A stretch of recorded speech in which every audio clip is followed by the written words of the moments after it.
नमस्कार, आप देख रहे हैं जीके न्यूज। आइए नजर डालते हैं आज की बड़ी खबर पर। केंद्र सरकार सीमांचल के प्रवासी मजदूरों के लिए करें एम्बुलेंस सेवा। Educational trust founder Mohammad Rafiq Alam. Kishanganj Thakurganj प्रखंड अब्दुल कलाम आजाद चौक पावर हाउस के एजुकेशनल ट्रस्ट के फाउंडर मोहम्मद रफीक आलम ने भारतीय जनता पार्टी की केंद्र सरकार से बिहार के किशनगंज, अररिया, पूर्णिया, कटिहार जिला के आम लोगों के रोजी रोटी के लिए प्रदेश में रहकर जहाँ अपना पेट भरने के साथ घर परिवार का पेट भरता है और पालन पोषण करता है, वहीं हम बात करें तो सब अधिक सीमांचल के आम लोग प्रदेश के गुजरात, दिल्ली, मुंबई, पंजाब में रहते हैं। अगर किसी कारण व किसी व्यक्ति का मौत हो जाता है, उस व्यक्ति की डेड बॉडी को सीमांचल लाने में एम्बुलेंस वाहन की व्यवस्था करने में काफी परेशानी का सामना करना पड़ता है। और खास बात यह है कि अगर किसी व्यक्ति का प्रदेश में मौत होने पर घर घर भेजने में 60 से 70 हजार रूपए एम्बुलेंस किराया देना पड़ता है, जिस कारण से सीमांचल के युवाओं को प्रदेश में वाहन की राशि जमा करने में अपना रोजी रोटी काट कर और अपने परिवार वालों को रोजी रोटी काट कर राशि जमा करके एम्बुलेंस से डेड बॉडी को पीड़ित परिजनों के घर भेजा जाता है। इन्हीं बातों को लेकर सीमांचल के आम लोग, खास करके युवा लोग, भारतीय जनता पार्टी के केंद्र सरकार से प्रदेश के लिए एम्बुलेंस वाहनों की मांग कर रहे हैं। सीमांचल के आम आदमी की समस्या प्रदेश में खत्म हो, किसी भी परिवार को दर दर भटकना न पड़े, ऐसी कोई नौबत न आए। वहीं उन्होंने कहा कि जिस तरह से पोठिया प्रखंड के कुसियारी पंचायत के मुखिया मोहम्मद जानिसार जिस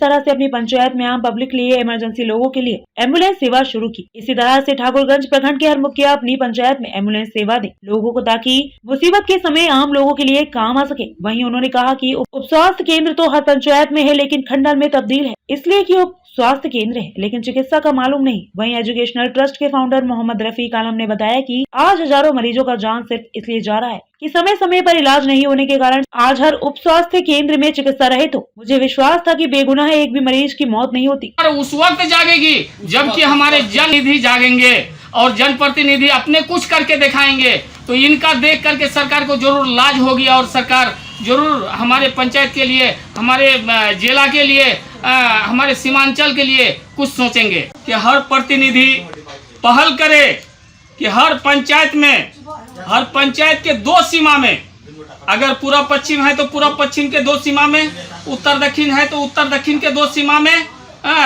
उप स्वास्थ्य केंद्र खोलने का प्रयास करें।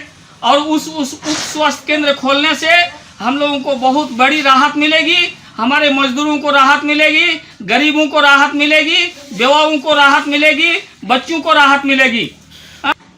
मैं मानता हूं कि चिकित्सक नहीं है, ये भी हमारे जनप्रतिनिधियों पर ही हम ये ठिकरा फोड़ेंगे। इसलिए फोड़ेंगे कि वो उसको बस वोट से मतलब है और अपना कमाई से मतलब है, वो किसी चीज का निगरानी क्या है कि ये तो एक मुखिया पर जिम्मेवारी है कि हमारे पंचायत में अगर उप स्वास्थ्य केंद्र है तो डॉक्टर क्यों नहीं है, हम इसके लिए पहल करें। अगर हमसे नहीं बन रहा है तो हम पब्लिक को लेकर के पहल करें, हम जनताओं को लेकर के पहल करें, ताकि हमारे उप स्वास्थ्य केंद्र में सरकार डॉक्टर मुहैया कराए और फिर उस डॉक्टर के द्वारा हमको लाभ मिल पाए।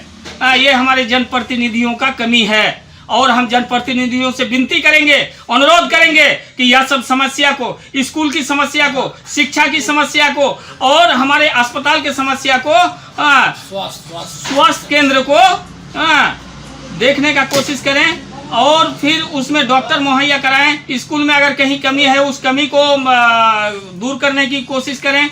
यही हम जनप्रतिनिधियों से विनती करेंगे। फंड अपने स्तर, अपने संपत्ति से अपने पंचायत को एम्बुलेंस मुहैया कराया और पब्लिक में खुशी का माहौल छा गया।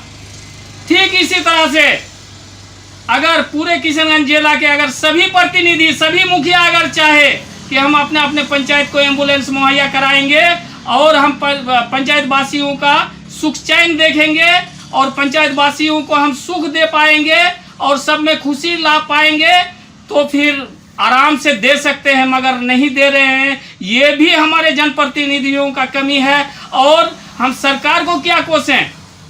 हमारे जनप्रतिनिधि जो हमसे जुड़ा हुआ हो और जो मजदूर से जुड़ा हुआ हो, जो मजदूर से ही मुखिया बना हुआ हो, वो अगर हमारी ध्यान ना रखता हो, हम मजदूरों की ध्यान ना रखता हो, तो सरकार कैसे ध्यान देंगे हम पर।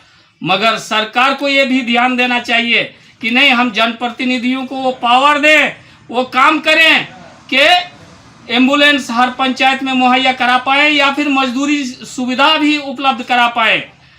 ऐसे तो हम देख रहे हैं कि मनरेगा की और ये बहुत सारी जो फंड में जो काम हो रही है, इसमें भी मजदूर का शोषण हो रहा है।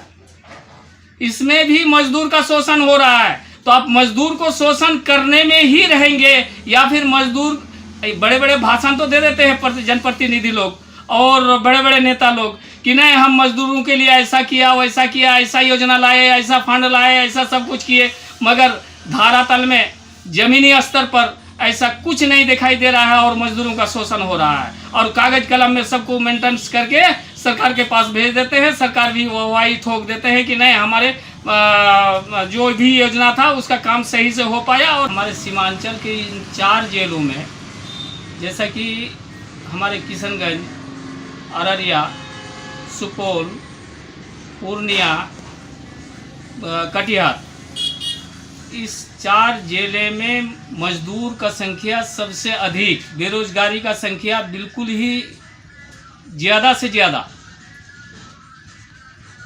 तो मैं बार बार इस बात को लेकर के आवाज़ उठाता हूं और मैं मीडिया लोगों से संबोधित करता हूं कि सरकार को रिक्वेस्ट भी करता हूं मैं कि हमारे मजदूरियत पर, हमारे मजबूरी पर आप अपना ध्यान आकर्षित करें, क्योंकि आप तो हमारे सीमांचल में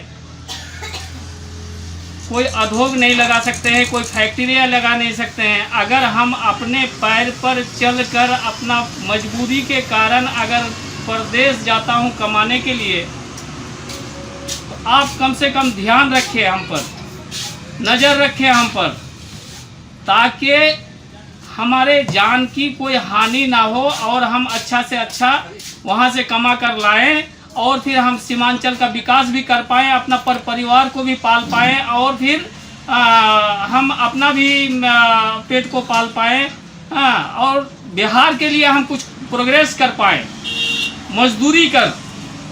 सरकार को हमारी यह चीज़ समझना चाहिए।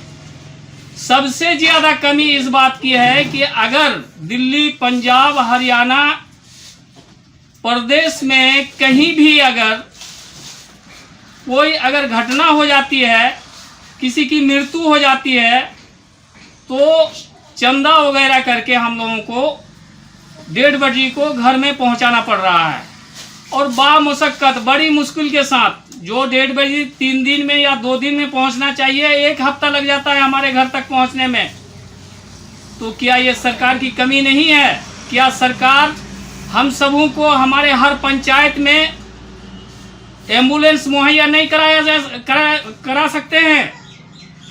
क्या सरकार एम्बुलेंस मुहैया कराकर हम सबों का उपकार नहीं कर सकते हैं कि कम से कम प्रदेश से हमारी डेड बॉडी सही सुरक्षित हमारे घर तक पहुंच पाए?